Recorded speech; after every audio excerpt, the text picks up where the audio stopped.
மண்டைக்காடு பகவதி அம்மன் கோவில் தமிழகத்தின் கன்னியாகுமரி மாவட்டத்தில் அமைந்துள்ள ஒரு புகழ்பெற்ற சக்தி வாய்ந்த திருக்கோவில் ஆகும். இந்த அம்மன் கோவில் கேரளாவின் புனலூரில் உள்ள அட்டுக்கால் பகவதி கோவிலுக்கு ஒத்ததாக கருதப்படுகிறது மற்றும் திருவிதாங்கூர் அரச குடும்பத்துடன் தொடர்புடையதாகும். வரலாறு மற்றும் தெய்வீக சக்தி மிகவும் பழமையானது. இக்கோவில் பண்டைய காலத்திலிருந்து பாகவத சம்பந்தப்பட்ட வழிபாட்டுத் தளமாக விளங்குகிறது. பக்தர்கள் அம்மனை சம்ஹார மூர்த்தி, அழிப்பு சக்தி என்றும் அருள் வழங்கும் தெய்வமாகவும் பார்க்கிறார்கள். மீன மாத திருவிழாவிற்காக பிரசித்தி பெற்றது.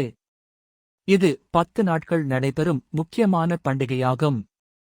உக்கிரரூபம் அம்மன் சிலர் கூறுவது போல் சுடுகாட்டில் இருந்த சக்தியாக விளங்கினால், பிறர் கூறுவது போல் பக்தர்களுக்கு அருள் புரியும் சக்தியாகும். பகவதி அம்மன் அங்கு மிகவும் சக்தி வாய்ந்த தெய்வமாக கருதப்படுகிறார். அதனால் பல பக்தர்கள் இங்கு வந்து பிரார்த்தனை செய்கிறார்கள். குறிப்பாக நேர்த்திக்கடன் செலுத்தும் பக்தர்கள் அதிக அளவில் இங்கு வருகின்றனர். இக்கோவில் தமிழக கேரள கலாச்சார இணைப்பு கொண்டது. கேரளாவில் உள்ள பரசுராமரது 108 சக்தி பீடங்களில் ஒன்றாகவும் கருதப்படுகிறது. பகவதியின் பராக்கிரமம் மற்றும் அருள் பெற ஏராளமான பக்தர்கள் தமிழ்நாடு, கேரளா, கர்நாடகா போன்ற மாநிலங்களிலிருந்து வருகிறார்கள். பக்தர்களுக்கு பெரும் ஆன்மீக பலத்தையும் மன நிம்மதியையும் வழங்குகிறது.